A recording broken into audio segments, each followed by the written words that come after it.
എന്റെ കുഞ്ഞിപ്പെണ്ണ് ഒരു ഇച്ചിരി മുൻകോപത്തിലാണ്. കാര്യകാരണങ്ങളൊന്നുമില്ല, അല്ലെങ്കിലും ഉണ്ടാവാറില്ല. എന്നാലും എങ്ങനെയെങ്കിലും കുപ്പിയിലാക്കി താഴെ വെച്ചേ പറ്റൂ. എന്റെ കുട്ടീനെ സോപ്പിടാനുള്ള ഓരോ മാർഗങ്ങളാണ് കേട്ടോ അത്. ക്യാമറ ഓണായി കഴിഞ്ഞാൽ ആള് ഓട്ടോമാറ്റിക്കലി ഡീസന്റ് ആവും. ഇത്ര പെടാപാട് പെടുന്നത് എന്തിനാണെന്നറിയോ? ഇന്ന് വീട്ടിലൊരു ചെറിയ ഫംഗ്ഷൻ ഉണ്ട്, ഒരു പുതിയാപ്ല തക്കാരം. അപ്പൊ അതിനായിട്ടുള്ള ഓരോ പ്രിപ്പറേഷൻസും കാര്യങ്ങളൊക്കെ ചെയ്യണ്ടേ. അപ്പോൾ മോളൊന്ന് വൈക്കിളാക്കാന്ന് വിചാരിച്ചു. സൽക്കാരായിട്ട് ഇതാണോ സ്പെഷ്യൽ എന്ന് ആരും വിചാരിക്കണ്ട കേട്ടോ. ഇത് ഉച്ചക്കൊക്കെ ഉള്ളതാണ്, നൈറ്റിലാണ് നമ്മുടെ പ്രോഗ്രാം. പക്ഷെ ഇപ്പം തന്നെ നോക്കിയാലുള്ളൂ കേട്ടോ നൈറ്റിലേക്ക് എല്ലാ വിഭവങ്ങളും റെഡി ആവുക. ഉമ്മതാ ബീഫൊക്കെ അരിയാൻ തുടങ്ങി. ഞാനിവിടെ ഫസ്റ്റ് നമ്മുടെ ചിക്കൻ ടിക്കയിലേക്കുള്ള മസാലയാണ് കൂട്ടി വെച്ചിട്ടുള്ളത്. സാധാ ചിക്കൻ ഫ്രൈ ചെയ്യുന്നതിലേക്ക് ഒരു അല്ലറ ചില്ലറ കാര്യങ്ങളൊക്കെ ഏറെ ഇട്ടാൽ നമ്മുടെ ചിക്കൻ ടിക്കയിലേക്കുള്ള മസാല റെഡി ആവും കേട്ടോ. നല്ല ഈസി ആയിട്ടുള്ളൊരു ഐറ്റമാണ്. അടുത്തതാ എൻ്റെ അനിയത്തിയുടെ ഐറ്റംസ് ആണ്. അവളുടെ special chicken kondattam and cod fry. ഇത്തവണ ചെറുതായി ഒന്ന് ഫ്രൈ ചെയ്തതിനു ശേഷമാണ് ചിക്കൻ കൊണ്ടാട്ടം ഉണ്ടാക്കിയത്. അടുത്തായിട്ടായിട്ടുള്ള ഫിഷ് ഇതാ നമുക്ക് മസാല കൂട്ടി വെക്കാനുണ്ട്.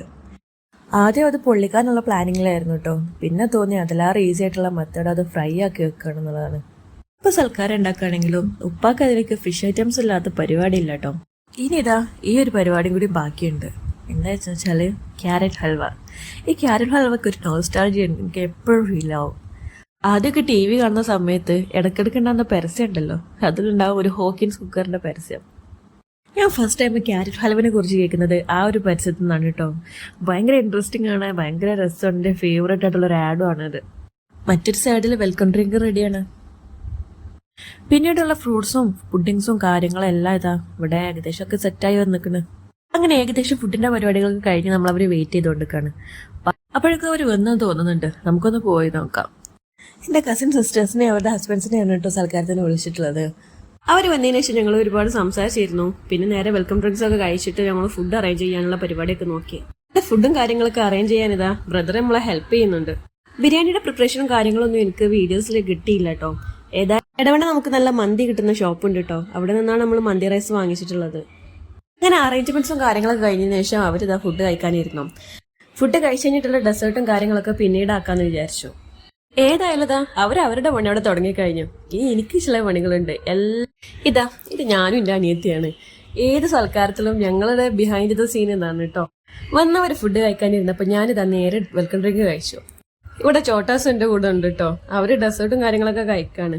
അതിനുശേഷം ഈ വന്നവരെന്താ കൊണ്ടുവന്നെന്നുള്ളൊരു മെയിൻ ആയിട്ടുള്ളൊരു ക്യൂരിയോസിറ്റിയാണ്. ഇത് ഞാൻ മാത്രമാണ് ഇങ്ങനെയെന്നുള്ള എനിക്കറിയില്ല. എന്നെ പോലെ ആരെങ്കിലും ഉണ്ടെങ്കിൽ ഒന്ന് കമന്റ് ചെയ്യണേ.